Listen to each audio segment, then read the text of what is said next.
역대하 14장을 펴시기 바랍니다. 아비야의 아들 아사왕에 대한 이야기를 조금 더 살펴보기로 하겠습니다. 13장에서 아비야가 3년을 치리한 걸로 나오죠. 예루살렘에서 3년을 치리했다는 겁니다. 아니, 예루살렘에서 당연히 유다 왕이 예루살렘이 도성인데 예루살렘에서 치리하는 거 당연한 거 아닙니까? 그런데 왜 이렇게 예루살렘이라는 말을 언급을 해놨을까요? 우리가 그 아비야가 3년을 치리하는 동안에 상당히 그 정치를 잘했어요. 소금 언약이라는 그런 단어를 써가면서 이제 여로보암과 이스라엘 무리를 향해서 우리에게는 소금 언약이 있다. 변하지 않는 언약. 하나님으로부터 온 모세의 율법이라든가 하나님에게 백성에게 준 계명이라든가 변하지 않는 것이 있다는 것이죠. 또 우리에게는 변할 수 없는 직분이 있다는 거죠. 제사장의 직분. 너희는 율법도 없고 제사장도 없고 아무나 들여다 제사장 세우고 이제 그런 부분에 대해서 이제 그 비판을 합니다. 11절에서 보면 13장 11절에서 보면 우리는 조속으로 하나님 앞에 번제를 드리고 분향을 드리고 진설병을 놓고 그 예법에 의해서 하나님 앞에 예배를 드리는 그러한 것을 정말 자부심을 가지고 얘기를 합니다. 3년 동안 그가 예루살렘에서 살아가면서 나름대로 종교적으로도 또 그 정치적으로도 상당히 잘했어요. 근데 문제는 이스라엘 전체의 치리자가 못됐다는 겁니다. 예루살렘에서 3년을 치리했다는 것은 그의 치세가 그 예루살렘을 중심으로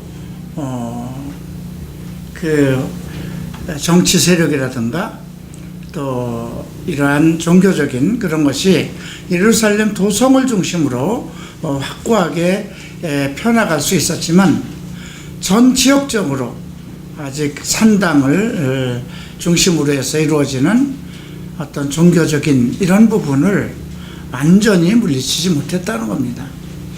근데 그것이 계속해서 이스라엘 백성들 속에서 문제가 되어 왔던 거예요. 이게 다윗 왕으로부터 계속 이어졌고요. 솔로몬 시대에도 이어졌고요. 솔로몬의 자식들을 통해서도 계속 산당은 없어지지 않았다는 것입니다. 이런 내용을 우리가 13장에서 조금 고려를 하고 다음 이제 14장에서 보면 아비야가 죽습니다. 그리고 아사가 왕이 돼서 10년 동안 평안했다는 기록이 나옵니다. 하나님 보시기에 선과 정의를 행하고 제단과 산당을 없이 하고 주상을 회파하며, 근데 여기서 보면 이방 제단과 산당을 없이 했다는 걸 보면 아사는 정말 이스라엘의 왕으로서 유다의 왕으로서 정말 성군으로서 모든 그 땅에 있는 산당을 다 뿌리 뽑았는가 보다 이렇게 오해하기 쉬워요. 자, 그런데 15장에서 오뎃의 아들 아사라가 와서 예언을 합니다. 그죠? 어떤 예언을 하냐면 7절에서 15장 7절에서 너희는 강하게 하라. 손이 약하지 않게 하라. 너희 행위에는 상급이 있을 것이다. 그러니까 조금 더 강력하게 그러니까 여기에서 보면은요, 7절을 보면 강하게 하라. 손이 약하게 하지 않아. 손이라는 건 뭐예요? 일이에요. 그죠? 이미 그 앞에서 이스라엘은 신도 없고 제사장도 없고 율법도 없고 그러나 그 환란 때에 이스라엘 하나님 여호와께 돌아가서 찾음에 저가 그들을 만난 바가 되었다. 그러니까 이스라엘 백성, 북이스라엘에 대해서 얘기를 하는 거예요. 북이스라엘은 이미 그 우상을 세우고 또 제사장도 없고, 이것이 우리가 이미 그 아비야가 13장 14장에서 언급한 거잖아요. 북이스라엘 너희는 율법도 없고 제사장도 아무나 세우고, 이런 것에 대한 비판을 했어요. 우리에는 소금 언약이 있고 우리에게는 율법대로 아론의 자손 제사장들이 있고, 그리고 절기마다 그리고 하나님께 예배를 드린다. 그런데 지금 15장에서 오뎃의 아들 아사라에게 왜 하나님이 임하셨을까? 지금 14장에 보면 너무나 잘했잖아요. 그죠? 14장에서 지금 전쟁이 지금 일어나려고 했을 때 그 11절에서 하나님께 기도한 내용을 보면 아사 왕은 대단한, 정말 하나님을 사랑하고 하나님이 그의 기도를 들을 수 있는 그런 왕 중의 왕이었어요. 네.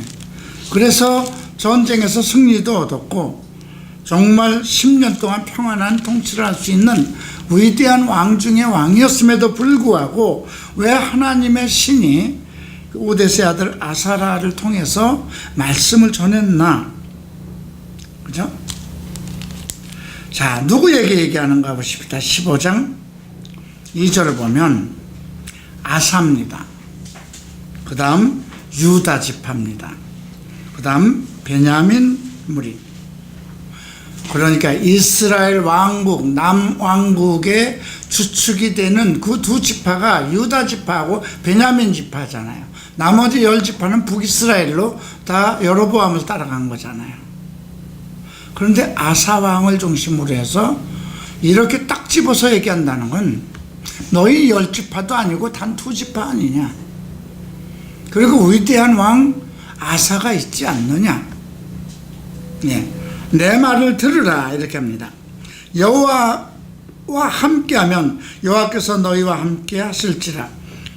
여호와가 함께하면, 그죠? 여호와와 함께하면 여호와께서 너희와 함께. 이게 조금 말이 이상하잖아요. 너희가 여호와와 함께하면 여호와가 너희와 함께한다는 거죠. 너희가 만일 저를 찾으면 저가 너희의 만난 바 되시려니와 너희가 만일 저를 버리면 저도 너희를 버릴 것이다. 지금까지 너무 잘해왔어요. 기도도 잘해왔어요. 어떤 기도를 했냐면 14장 11절에서 여호와여 강한 자와 약한 자 사이에는 주밖에 도울 자가 이가 없사오니 우리 하나님 여호와여 우리를 도우소서. 도와달라고 기도합니다. 우리를 도와. 이게 지금 공동체 문제잖아요. 그렇죠? 국가의 문제잖아요. 이스라엘 민족은 나라는 개념이 없어요. 그래서 우리가 주기도문을 보면 우리의 기도를 들어달라는 기도를 하죠. 예. 지금 여러분들의 기도도 우리의 기도가 되어야 돼요. 갈보리 촛불 성도로서. 물론 자기 개인의 기도도 있어요. 그러나 지금 아사는 우리를 도와달라고 합니다. 근데 이것이 과연 나를 도와달라는 것, 우리가 복음서를 보면 너의 머리털도 다 세신바 되는데, 예? 과연 내 문제를 가지고 하나님께 기도해도 되는가? 한번 생각해 봐요. 근데 성경은 뭐라고 얘기했나요? 예수님은 뭐라고 얘기하셨을까요?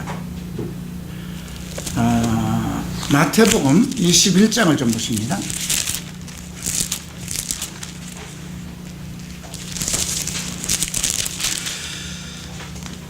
자, 마태복음 21장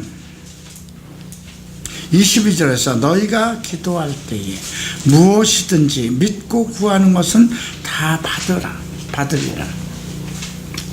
믿고 구하는 것, 그것이 이루어질 것을 믿고, 그죠? 그게 이제 21절부터 이어지는 거예요.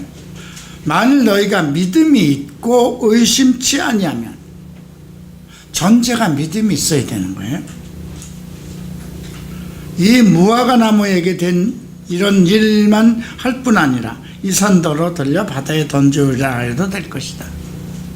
우리가 하는 일에 대해서, 우리가 하는 말에 대해서 나와 하나님과의 온전한 관계를 가지고 있으면 내가 기도한 것, 무엇인지 믿고 구한 것은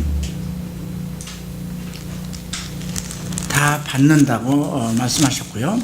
요한복음 14장을 봅니다. 요한복음 14장 13절 보면 너희가 내 이름으로 무엇을 구하든지 내가 시행하리니 이는 아버지로 하여금 아들을 인하여 영광을 얻으시게 하려 함이나 내 이름으로 무엇이든지 내게 구하면 내가 시행하리라. 예수 그리스도의 이름으로 구하라는 거죠. 또 사도 요한은 뭐라고 그랬습니까? 하나님의 뜻대로 구한 것은 다 이루어온다는 거죠. 하나님의 뜻대로 기도하면, 내가 구하는 것이 하나님의 뜻이면, 그리고 그것을 이루어 줄 것을 믿는 확고한 믿음을 가지고 있다면, 그리고 그리스도의 영광을 위해서, 그죠? 예. 지금 아들로 인하여 영광을 얻기 위한, 그래서 우리가 예수 그리스도의 이름으로 기도하는 것이, 그게 그리스도에게 영광이 되는 것이라면 기도하라는 거예요. 자, 지금 그래서 역대하 14장에서 이 기도는 아사왕 개인의 기도가 아니었습니다. 자기의 부귀를 위한 기도가 아니었습니다. 앞에서 솔로몬의 기도도 자기의 부를 위한 기도는 아니었다는 거죠. 그죠? 지혜를 달라고 그랬어요. 이스라엘 온전한 통치를 위해서. 그리고 그 백성들이 범죄했더라도, 어떤 상황이라도, 포로가 됐을지라도 이 성전을 향해서 손을 들어 기도하면 그것을 용서해 달라고. 그러니까 우리가 기도의 원칙이 있는 거예요.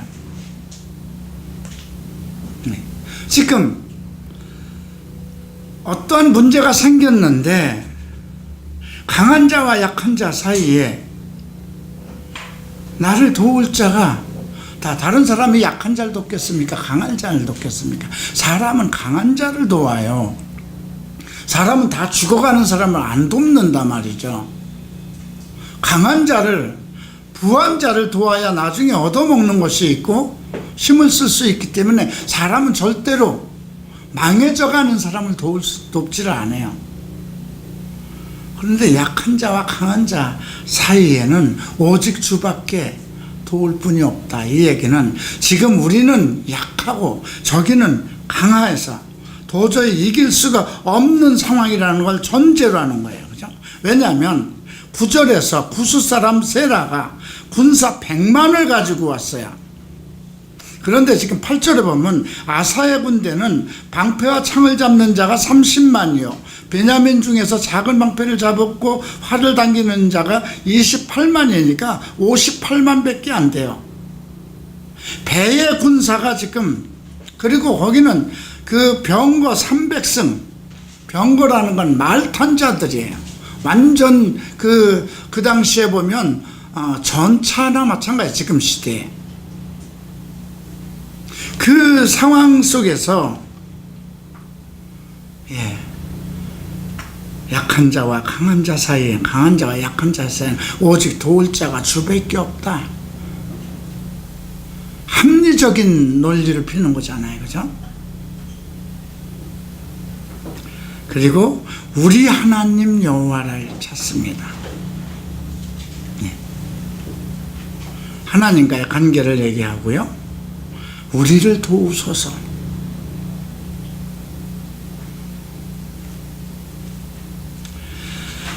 우리가 주를 의지하고 주의 이름을 주의 이름이라고 그럽니다. 야훼죠. 예수나 마찬가지예요. 야훼는 우리의 무엇 되신 분이기 때문에 여호와 삼마, 여호와 라파, 승리의 하나님, 준비의 하나님, 치료의 하나님 이렇게 붙여요. 그런데 야훼라는 것은 우리의 무엇 되신 분. 그러니까 신약에 와서는 그분이 우리의 구원자 되시는 예수를 가리키는 거거든요. 주의 이름을 의탁하고 주를 의지하고 이 많은 무리를 치러왔나이다. 여호와여 주는 우리 하나님이 오시니 우리 하나님이시니 이런 확신. 여러분들이 하나님에게 기도할 때 나의 하나님이라는 확신을 가지고 있느냐 이거야. 그냥 예수님의 이름으로 기도하자. 하나님 나를 좀 도와주세요. 이렇게. 근데 우리 하나님, 나의 하나님이라고 얘기할 때는 그분에 대한 것이 확신이 있을 때 그렇게 할 수 있는 거죠. 여러분들이 나의 아버지, 나의 어머니를 생각해 보세요. 나의 아버지, 나의 육신의 어머니, 나의 아버지는 나를 도울 수 있을 때 아버지 도와주세요 그러잖아요. 그건 나의 아버지와 나와의 확실한 관계 설정이 되어 있다는 게 전제가 되는 거예요.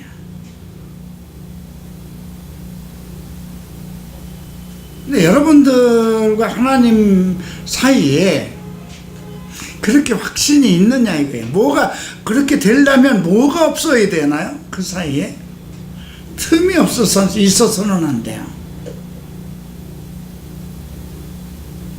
여러분들의 부모가 재물이 있어요. 근데 여러분들이 사업을 하다 실패를 해요. 그래도 정당한 사업을 했고 열심히 했는데도 어쨌든 안 됐으면 부모는 또 도와줘요. 그런데 여러분들이 방탕하고 술 먹고 나쁜 데 쓴 것을 안다면 돈이 있어도 안 주는 게 부모예요. 그죠? 주면 망할 거니까. 그러니까 여기서 주는 나의 하나님이시니 우리의 하나님이시니 이렇게 확신할 수 있는 것. 우리가 신약에서도 얘기했죠. 너희가 믿음이 있고 무엇에 대한 믿음이에요? 하나님께서 나의 기도를 들으신다는 확신에 대한. 그럼 하나님과 나 사이에 뭐가 없어야 돼요? 격이 없어야 돼요. 하나님과 나를 멀리 떨어지게 만드는 이유가 무엇인가요? 기도를 안 했기 때문에? 아니에요. 첫째는 하나님은 죄인을 안 받으세요. 죄인의 기도는 들으시지 않아요. 죄인은 하나님 앞에 설 수가 없어요. 이게 전제예요. 그래서 예수의 이름으로 하는 거예요.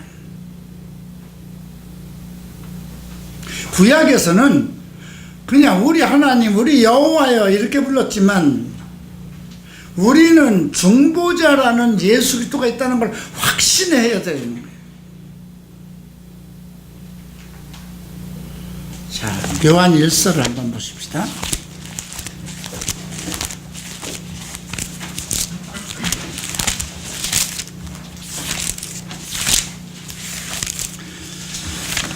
요한 1서 2장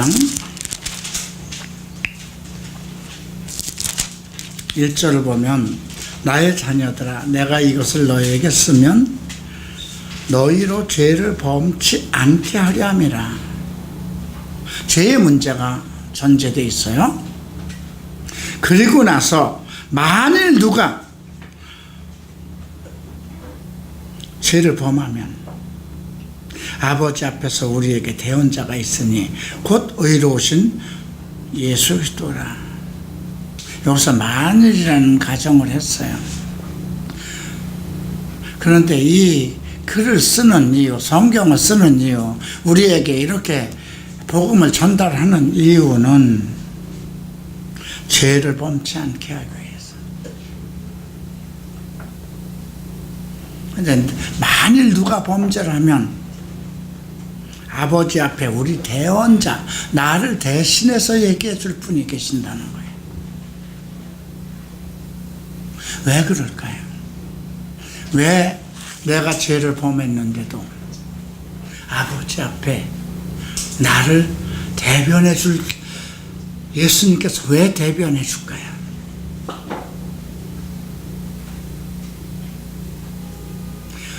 죄인된 나를 위해서 십자가를 지셨기 때문에 그래요.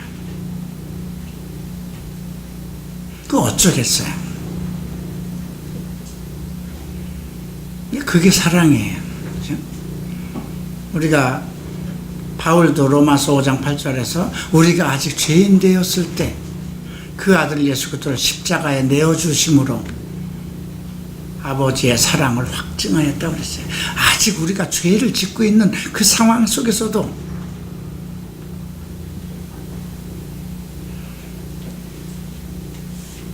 그래서 주는 우리 하나님이시니 내가 하나님 앞에 나는 왜 이렇게 기도를 하는데 왜 나의 기도는 이루어지지 않는 것인가, 그런 고민이 있는 사람은 하나님과 나와의 관계 설정이 어떻게 되어 있느냐,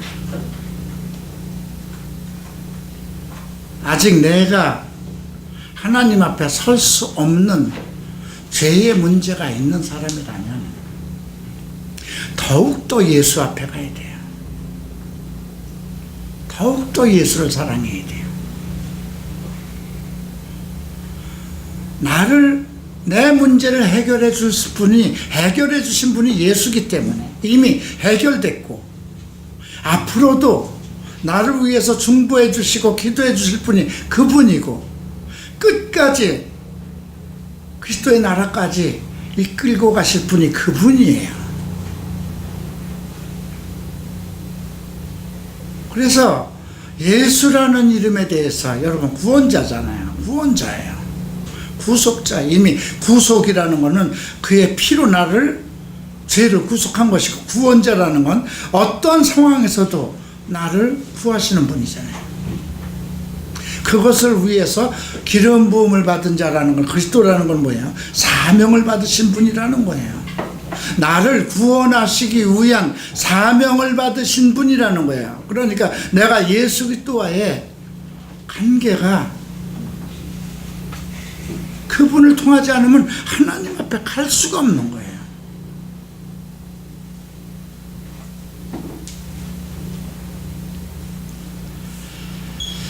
그래서 우리가 이런 기도를 통해서 지금 이렇게 간단하게 부르짖어 기도하고 하면 이렇게 간단하게 들어주셨는데 왜 내 기도는 안 될까? 나는 지금 예수 그리스도의 이름으로까지 하라고 해서 하는데 왜 안 됐을까?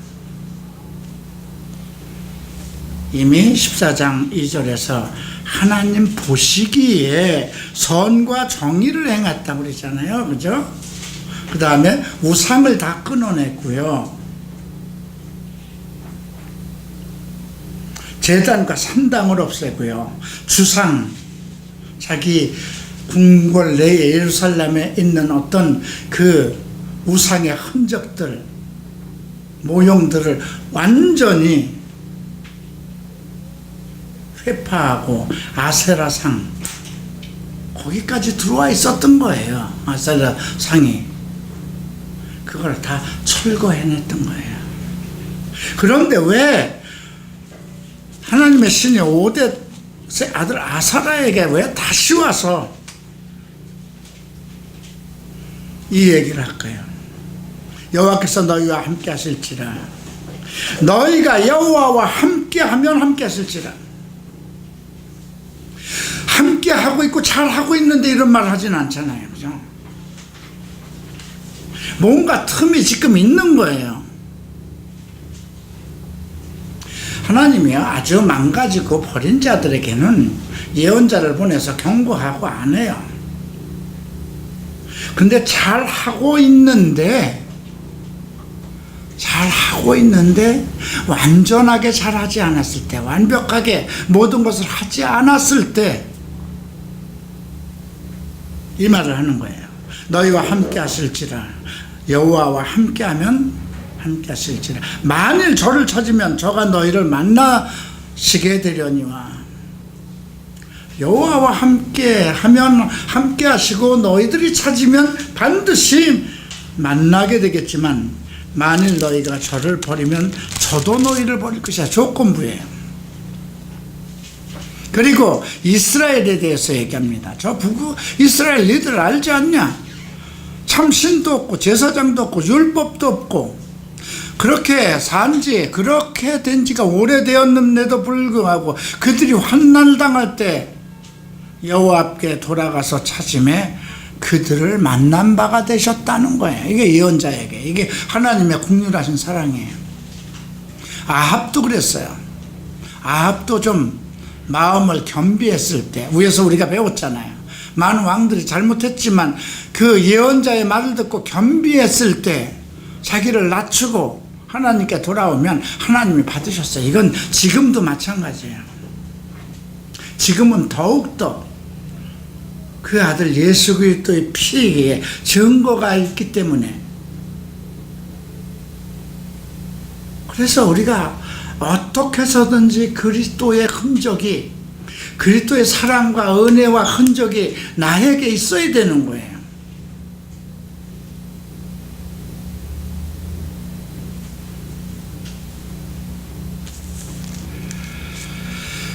자, 그때 열국이 모든 백성을 크게 요란케 하고 사람의 출입이 편치 못하고 이 나라 저 나라로 서로 치고 성읍이 이 성읍과 저 성읍이 피차 상한 바 되었다니 이는 하나님의 모든 고난으로 요란케 했다는 것이죠. 그랬더니 그들이 무릎 꿇고 돌아와서 하나님 앞에 기도했기 때문에 그들을 만난 바가 되었다는 겁니다. 왜 이 이야기를 할까요?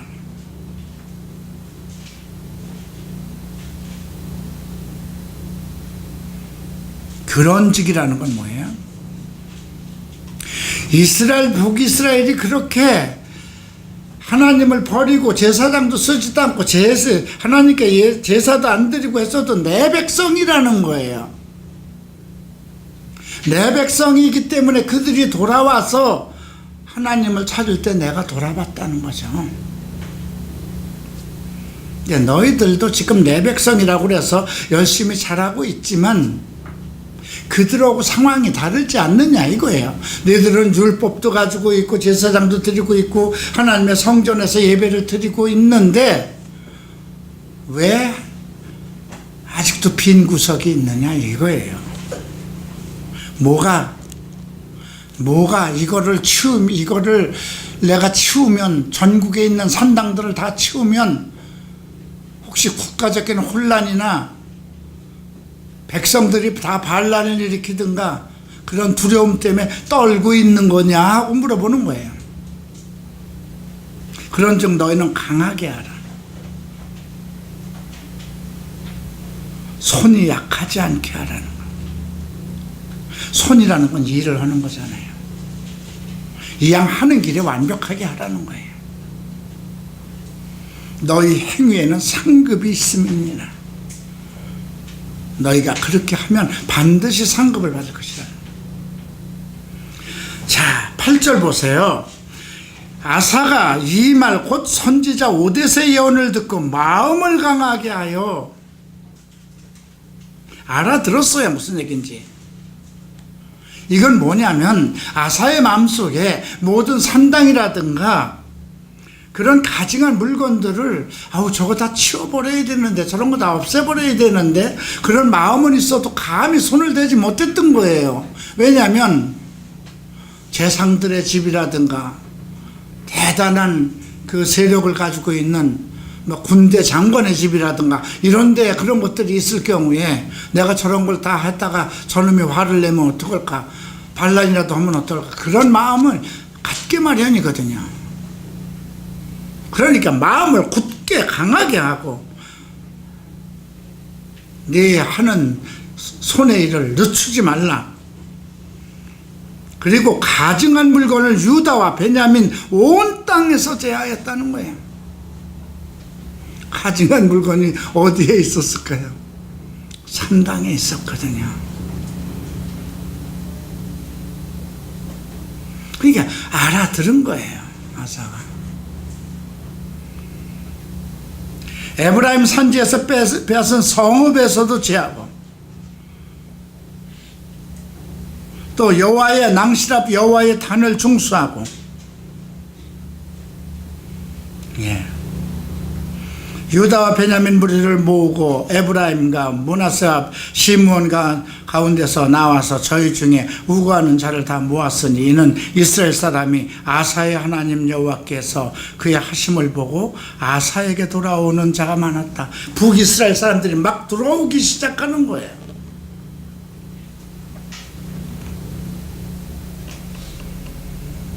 자, 12절에 보면 또 마음을 다하고 성품을 다하여 여호와의 하나님 여호와를 찾고 언약하였고, 어떤 언약까지 하냐면 이스라엘 하나님 여호와를 찾지 아니하는 자는 남녀 대소남녀를 물어나고 죽이는 것이 마땅하다 하고, 무리가 큰 소리를 부르며 피리와 나팔을 불어 여호와께 맹세하며.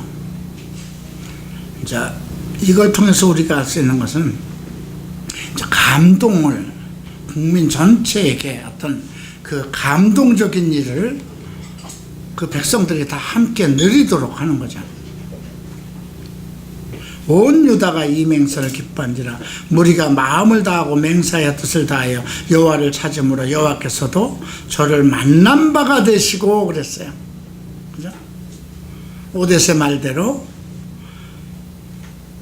사방에 평안을 주었다. 그 결과 최종적인 일을 할 수 있는 것이 16절에서 나오잖아요.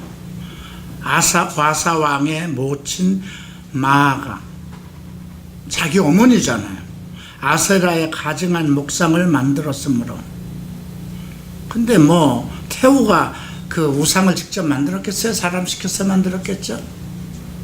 자기 궁 안에다 두고, 예, 태우의 우위를 폐했어요. 이건 쉽지 않은 거잖아요, 그죠? 그 우상을 찍고 빠서 기드론 시내가에 불살랐으니 산당은 이스라엘 중에서 피하지 아니했으나 아사의 마음이 일평생 온전하였더라. 그래도 산당은 그대로 또 남아있네요. 그러나 예루살렘, 지금 이게 문제가 뭐냐면요, 개혁을 하는데 예루살렘 안에서는 완벽하게 한 거예요. 전국적으로 이렇게 돼도 산당을 치울 수가 없었던 거예요. 그만큼 이 종교적인 뿌리라는 것이 쉽지 않은 거거든요. 그리고 35년까지 치리를 했습니다. 뭐 35년이면 충분히, 다윗은 40년, 사울도 40년, 또 솔로몬도 40년 했어요. 16장에서 근데 형편없는 아사를 만납니다. 이렇게 정말 예언자의 말을 듣고 마음을 강하게 하고 그냥 과감히 모든 우상과 모든 것을 다 끝내고, 자기 어머니라 할지라도 우상과 관계되는 것은 용납하지 않고 그랬던 아사 왕이, 예, 그 이스라엘 왕, 북이스라엘 왕 바하사가 라마를 건축합니다. 라마를 건축하는 건 자꾸 이제 이스라엘 백성들이 그 밑으로 내려가는 거잖아요. 그러니까 그걸 막고 오히려 이제 남유다를 완벽하게 공격하기 위한 성을 구축하는 거예요. 그래서 사람들로 하여금 유다왕 쪽으로, 아사 쪽으로 가지 못하게 하는 큰 성을 이제 증축하는 거예요. 그걸 누구하고 같이 했냐면 아람왕 베나닷하고 같이 합니다. 거기서 용병을 사가지고. 그런데 아사가 자기 왕궁에 있는 곳간에 은금을 다 가지고 베나닷을 찾아가서, 야, 거기보다 우리를 더 많이 줄 테니까 너희 군사를 우리에게 줘라. 거기 돕지 말라. 이렇게 타협을 합니다. 이스라엘 왕 바하사가 세운 약조를 깨뜨리고 저로 하여금 나를 떠나게 하라. 근데 베나닷이야 뭐 돈을 많이 주니까 그 군대 장관들을 데리고 이제 그 라마 건축하는 일을 못하게 하고, 이제 그런 사건이 있었어요. 그런데도 하나님은 이제 선견자 하나니를 보냅니다. 7절 보면 아사에게 나아서 가로되 왕이 아람 왕을 의지하고 왕이 하나님 여호와를 의지하지 아니한 고로 아람 왕의 군대가 왕의 손에서 벗어났나이다.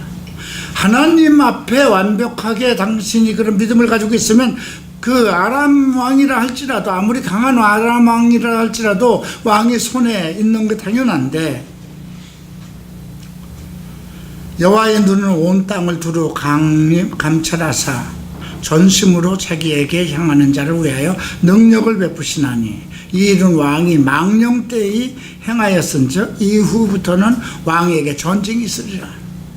똑같은 거예요. 하나님의 법은 항상 변하지 않아요. 이게 사울 왕에게도 똑같은 거잖아요. 왕이 여호와의 말씀을 버렸으므로 여호와께서도 왕을 버려 왕이 되지 못하게 하였다. 똑같은 말이에요. 그랬는데 아사가 화가 나서 선견자를 옥에다가 둬요. 그리고 갑자기 노망이 났는지 백성들을 학대해요. 포악해지는 거예요. 그런 내용들이 이스라엘 열왕기에 전부 왕궁의 일지에 그대로 기록이 되어 있고요. 근데 39년에 발해병이 들었어요. 이 당로로에서 들었는지 어떻게 되는지 발병이 났어요. 그러면 당연히 우리가 14장 15장에서의 나타난 그의 믿음을 보면은 반듯하게 하나님한테 구해야 되잖아요. 그죠? 그런데 의원들에게 구합니다. 아사가 위에 있은 지 41년에 죽습니다. 그리고 이제 자기 궁으로 자기 조상들 들어간 다윗성으로 자기를 위해서 파두었던 모실로 들어가서 장례를 합니다. 우리가 지금 14, 15, 16장을 보면서 생각하는 것은 사람이라는 건 참 별 수 없구나. 믿을 바 못 되는 거구나. 우리가 베드로를 보면 주님, 내가 주를 떠나서 어디로 가겠습니까? 다 버릴지라도 나는 주를 버리지 않을 것입니다. 내가 죽을지언정 주를 떠나지 않을 것입니다. 호언장담하고 자기 믿음에 과신을 얻은 사람이 어떤 상황이 됐을 때 그냥 이렇게 떠나버리잖아요. 그죠? 그리고 아사가 죽고 나서 17장 보면 여호사밧이 대신 왕이 됩니다. 근데 흥미로운 말씀이 있어요. 스스로 강하게 하여. 이 말은 뭐예요? 우리 아버지의 잘못에 대해서 나름 깨달았다 이거예요. 이스라엘을 방비하되 유다 모든 견고한 성읍에 군대를 주둔하고 또 유다 땅 그 아사의 취한 바 에브라임 성읍들의 영문을 두었더라. 여호와께서 여호사밧과 함께 하셨으니 이는 저가 그 조상 다윗의 처음 길로 행하여 바알들에게 구하지 아니하고. 다윗의 처음 길이라는 건 뭘까요?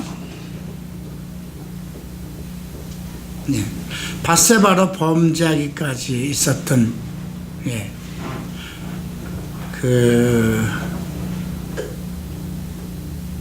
그러한 그러니까 밧세바하고 그러한 범죄를 하기 전의 신앙이니까 어떤 신앙이에요? 그 사울을 죽일 수 있는 그 상황에서도 기름 부은 자를, 하나님 기름 부은 자를 내가 손을 댈 수 없다. 오직 하나님을 의지하는 믿음을 가지고 있었다는 거예요. 오직 그 붙인 하나님께 구하며 그 계명을 행하고 이스라엘 왕위를 쫓지 않았다. 그러니까 다윗과 자기 아버지 아사 왕의 그 선한 믿음을 따랐다는 거죠. 그러므로 여호와께서 나라를 그 손에서 견고케 하심에 유다 무리가 여호사밧에게 예매를 드렸으므로 저가 부귀와 영광이 극하였도다. 그리고 전심으로 여호와의 도를 행하여 산당과 아세라 목상들도 유다에서 제하였다 기록되어 있고요. 그리고 3년이 됐을 때, 자 이제 그 방백들 베나일과 오바다와 스가라와 느다넬과 미가야를 보내요. 유다 여러 성읍에서 가르치기 시작합니다. 뭘 가르쳤겠어요? 율법을 가르치는 거죠. 또 8절에 보면 레위 사람 스마야와 니다냐와 스바다와 아사엘과 스미라못과 여호나단과 아도니아와 도비야와 도바도니아 이렇게 레위 사람들을 또 보냅니다. 그리고 9절 보면 저희가 여호와의 율법책을 가지고 유다에서 가르치되, 이제 이게 성경 공부를 백성들에게 시키기 시작한 거예요. 전국적으로 이제 산당도 없애고 그러면서 이제 율법을 가르치기 위해서 제사장들이나 이제 레위 사람들이나 방백들을 지방으로 보내는 거죠. 인민을 가르쳤다고 그랬습니다. 그러니까 특별한 종교 개혁이에요. 그러니까 자기 아버지의 잘못된 말년에 그렇게까지 몰락될 수밖에 없었던 그것이 무엇이었는가?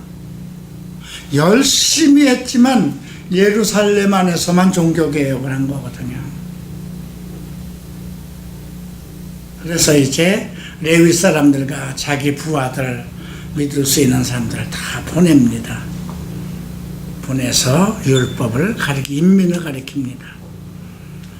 그랬더니 여호와께서 유다 사면 열국에 두려움을 주사 여호사밧과 싸우지 못하게 했고요. 블루셋 사람이나 아라비아 사람까지도 조공을 들이기 시작했고, 더욱 강대해져서 국고성을 건축하기도 하고, 대단한 이제 어느 나라도 이제 유다를 넘보지 못할 정도로 그러한 강대국이 됩니다. 18장으로 넘어갑니다. 여호사밧이 부귀와 영광이 극하였고 아합으로 더불어 연혼하였다. 이건 가족, 정치적인 혼인관계를 맺는 거예요. 이제 아합은 북이스라엘의 왕이잖아요, 그죠? 네. 아주 이때 엘리야가 있었잖아요, 그죠? 가장 악한, 북이스라엘의 아주 가장 악한 왕이고, 그 처가 누구였어요? 이세벨이었죠. 예. 자, 2해 후에 저가 사마리아에 내려가 아합에게 나아갔더니 아합이 저와 종자를 위하여 우양을 많이 잡고 길르앗 라못을 치기로 권하더라. 이제 길르앗 라못이라는 아주 특별한 그 지역을 자기 것으로 이렇게 탈환하고자, 이제 당신과 나는 뭐 같은 사람 아닙니까? 우리가 이제 뭐 혈맥을 이은 그런 관계니까 이제 같이 가십시다 하고 이제 여호사밧도 그렇게 이제 그 전쟁에 참여하기로 합니다. 그런데 여호사밧의 다른 점은 이스라엘 왕에게 묻습니다. 먼저 여호와의 말씀이 어떤지, 이 전쟁이 그것을 취하는 것이 하나님의 뜻인지 좀 알아봅시다. 그랬더니 선지자 400인을 모았어요. 네. 그리고 우리가 길르앗 라못에 가서 싸우랴 말랴 했더니 그 400명이 전부 다 이길 겁니다. 올라가십시오. 이렇게 얘기하는 거예요. 근데 여호사밧이 봤더니 그 400명이라는 그 선지자라는 사람들이 뭔가 이상한 거예요.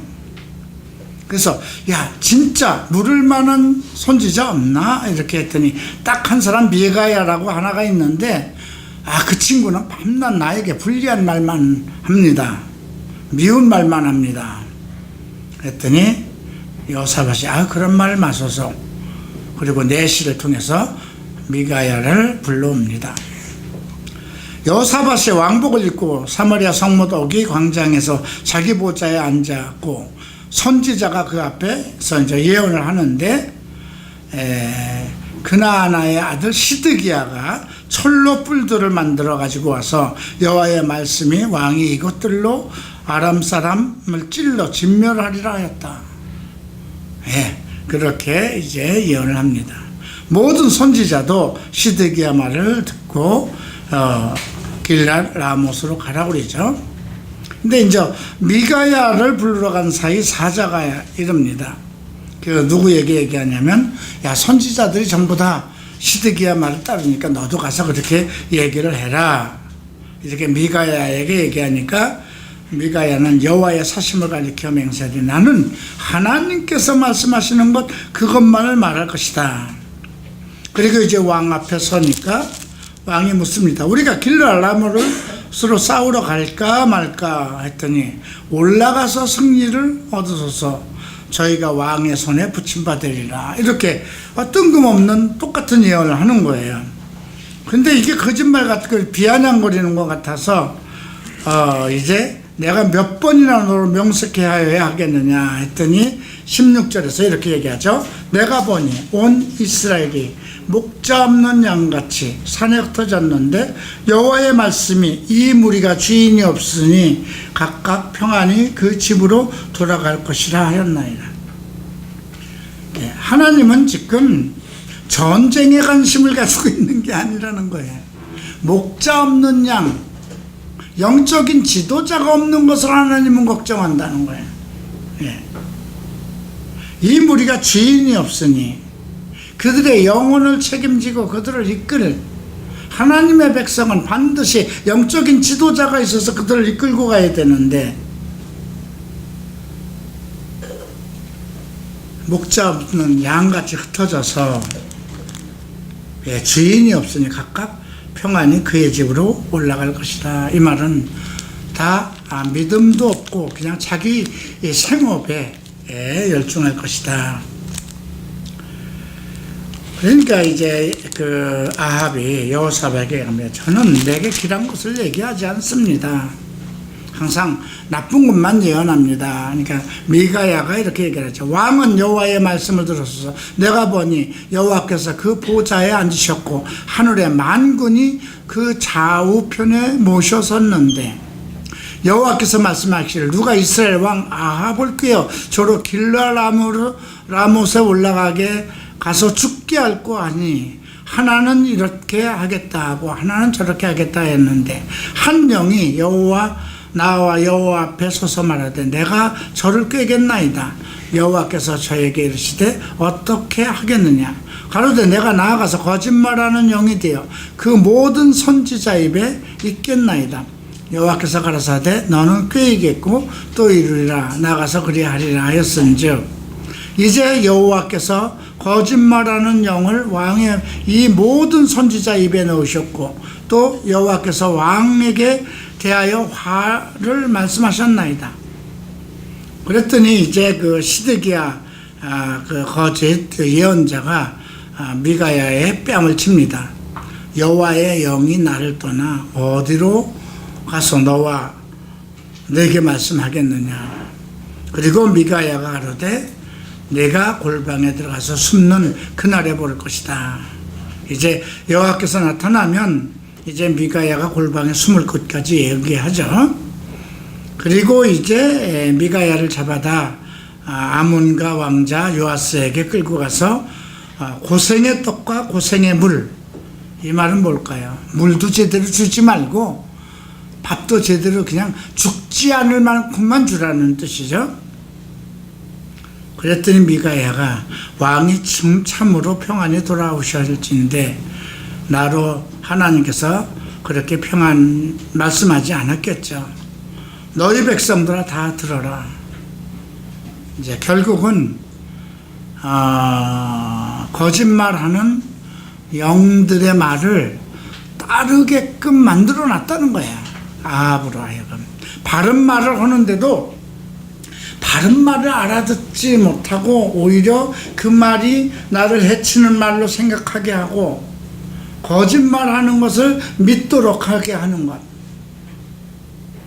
하나님께서 그렇게 하셨다는 거예요. 여러분들도 잘 생각해 봐야 돼요.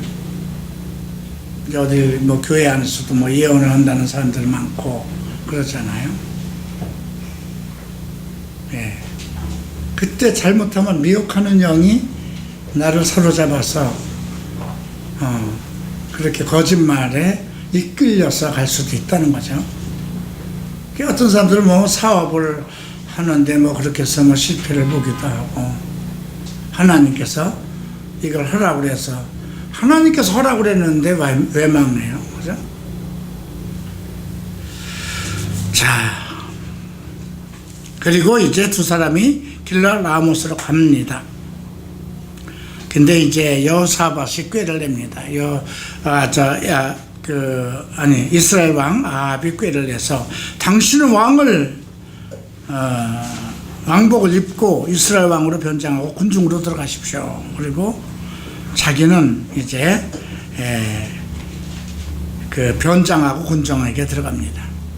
그러니까 그 저쪽 군사들이 전부 여호사밧을 이스라엘 왕으로 알게끔 그렇게 이제 꾀를 낸 거죠. 근데 병거 장관들이 그 30절에서 아람 왕들은 야 군사들에게는 그 신경 쓸 거 없고 왕에게만 큰 자나 적은 자나 다 뭐 그 싸울 필요 없고 왕만 집중해서 공격을 하라 이렇게 명령을 내렸어요.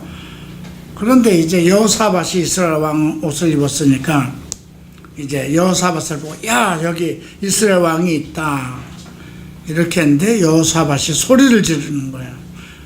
그랬더니 여호와께서 저를 도와 하나님이 저를 감동시켜서 저를 떠나가게.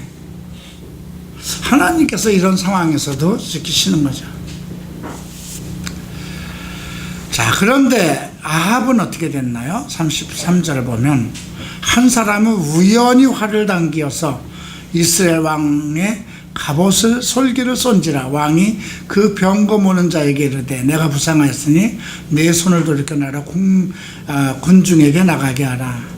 이날 전쟁이 맹렬하였으므로 이스라엘 왕이 병거에서 스스로 부지하며 저녁 때까지 아람 사람을 막다가 해가 질 즈음에 죽었더라. 결국은 우연히 쏜 화살에 죽어요. 그 사울 왕과 비슷한 죽음을 하네요.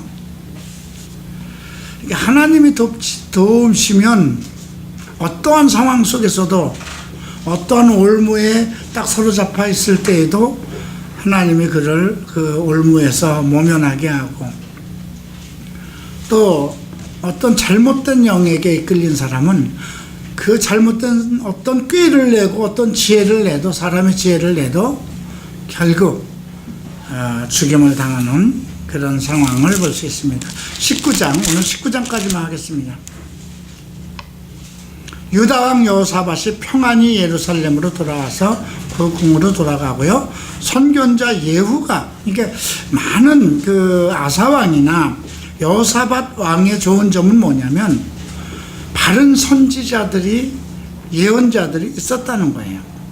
예후가 나와서 여호사밧 왕을 맞아 왕이 악한 자를 돕고 여호와를 미워하는 자를 사랑하는 것이 가하나이까 그러므로 여호와께서 진노하심이 왕에게 임하리로다. 예언을 합니다.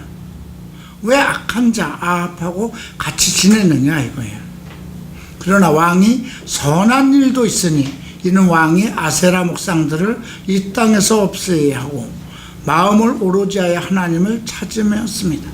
하나님께 그렇게 잘하고 우상도 했기 때문에 선한 일도 했기 때문에 이제 하나님께서 지금 봐주고 있다는 것이죠.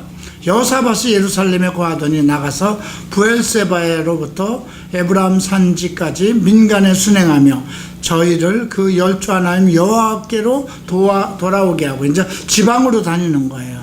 민간에 순행하며 이제 이스라엘에게 전도를 하러 다니는 거죠.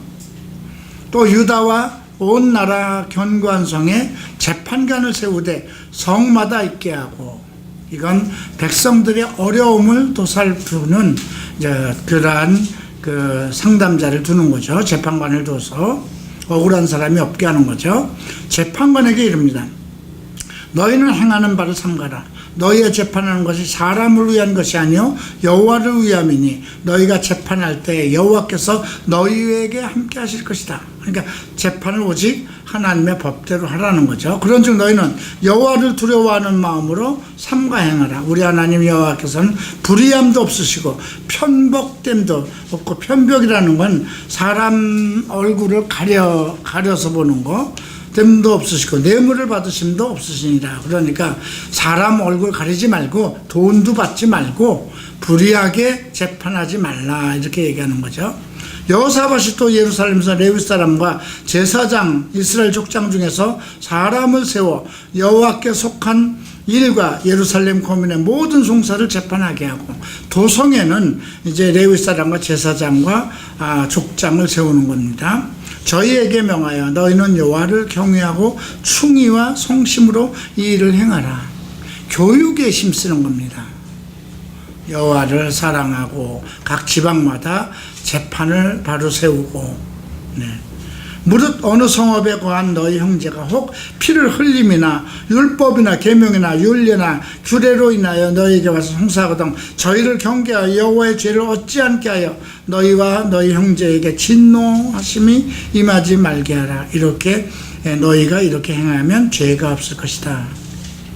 그리고 이제 제사장들을 세우고요, 유다 지파 어른 이스마엘의 아들 스바다, 이런 사람들을 또 관리로 세웁니다. 그래서 여호와께 선한 자가 함께 하실 것이다. 그러니까 정치적으로나 종교적으로나 또 하나님 그 모든 국민들이, 백성들이 여호와를 잘 섬길 수 있도록 그렇게 이제 정치를 펴나가는 것입니다. 조금 우리 요즘 정치를 보면 상당히 심각하죠. 나는 국민청원이라는 것이 이게 국민 분열을 더 일으키잖아요. 적대 감정을 갖게 하고 미운 놈을 어떻게 해서든지 고발하려고 들고, 물론 그런 것들을 가리는 제도가 또 있고 조사를 하겠지만, 뭐 20만이 되면 무조건 대통령이 답변을 하고 청와대에서 답변을 해서 그 문제를 다시 봐야 되고, 과거사 진상조사위원회, 우리가 덮어갈 건 덮고 가야 되잖아요. 지나간 거는, 그죠? 앞날을 위해서 가야 되잖아요, 그죠? 지금 뭐 북한과 어떻게 잘해가지고 앞날을 위해서 지향해서 간다고 하면서 계속해서 과거에 대한 문제를 너무 심하게 다루고 있어요.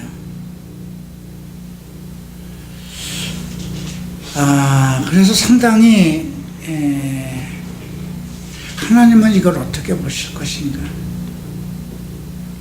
사랑이라는 거예요. 어떤 뭐 좌파다 우파다 이런 걸 떠나서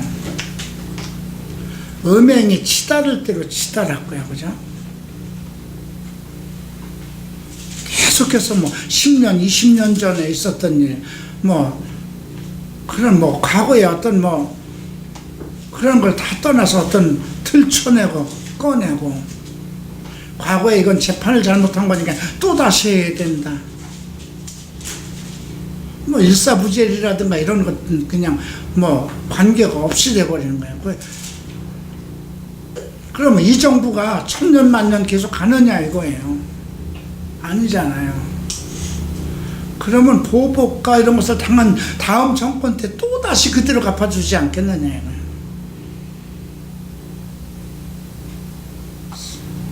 근데 이런 문제가 왜 일어날까요?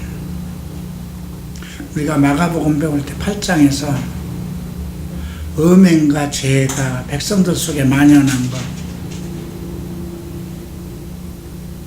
그 다음에 9장에서 믿음이 없는 세대, 주님께서 장차올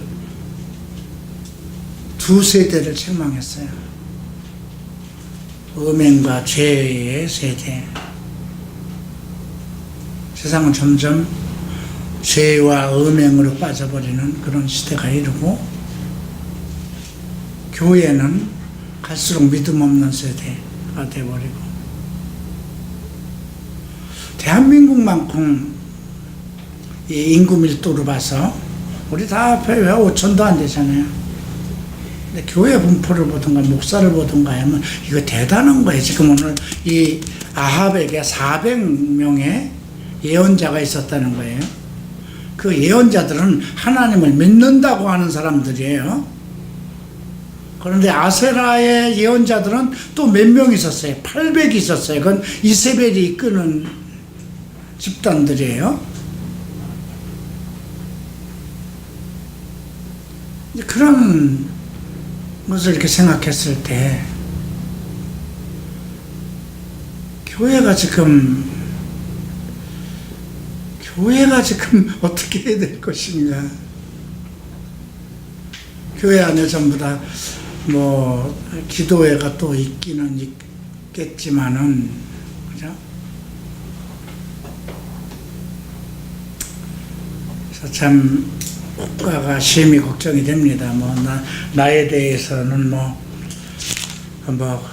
나야 다 정리하는 시대니까 큰 문제가 되지 않는데, 다음 세대를 이끌어가는 사람들은 어떻게 살아갈까?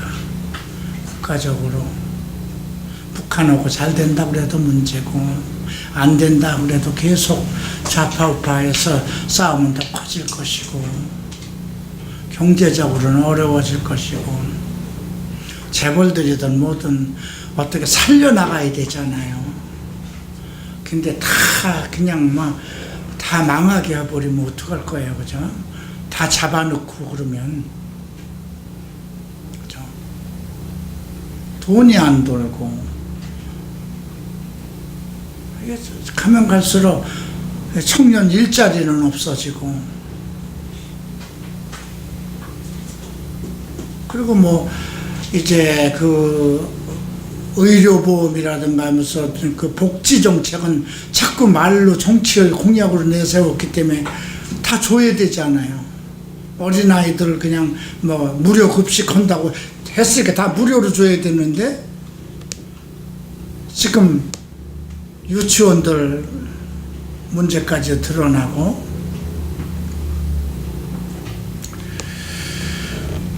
미국이나 다른 나라는 모르겠어요. 하나님을 사랑하는 교회가 많고 목사가 많은 이 땅에 정치가 이렇게 심각한 거 보면 어떻게 할까? 그래서 우리가 작은 무리지만, 주님께서 말씀하셨죠? 적은 무리여 두려워하지 말라. 기도해야 됩니다. 우리 하나님, 나의 하나님, 우리를 도우셔서 우리에게 바른 마음을 주고 온전한 마음으로 주를 섬기고 온전한 말씀으로 깨닫고 주의 오심을 고대하는 자가 되게 하소서. 이 교회를 통해서 많은 주의 종들이 배출되고 이 땅 곳곳에 말씀을 가리키는 교회가 세워지게 하소서. 그러한 교회를 기도를 해야 됩니다. 기도하고 마치겠습니다. 존귀하신 주님, 아사왕을 통해서 많은 것을 살펴봅니다.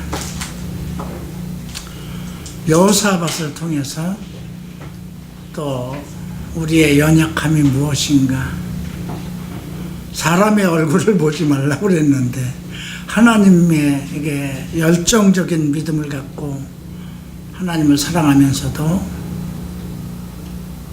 또 아합과 그런 인연관계, 혼인관계를 통해서 물들어가고 더러워지고, 우리도 마찬가지입니다. 온전한 믿음을 가지고 있으면서도 또 다른 면에서 자기와 관계된 사람들을 통해서 더 잘못된 길로 갑니다. 구약의 시대는 예수가 없으셨으니 우리는 오직 예수 그리스도의 이름을 의지해서 잘못된 것을 정리하고 오직 주를 바라는 자들이 되게 하소서. 오직 하나님 보시기에 합당한 자로서 헌신하고 예수 그리스도를 사랑하고 예수 그리스도의 이름이 영광으로 나타나고 장차 그의 이름 가운데 우리가 함께 영화로운 하나님의 기업을 받는 자들이 되게 하소서. 이 교회를 축복하소서. 성경 말씀을 듣는 자들에게 감동과 감화를 주시고 하나님이 원하시면 각 사람에게 은사를 주셔서 이들을 통해서 많은 은사들이 나타나고 한국 교회가 할 수 없는 일들을 감당하는 교회가 되도록 인도하소서. 감사하며 예수 그리스도 이름으로 기도합니다. 마치겠습니다.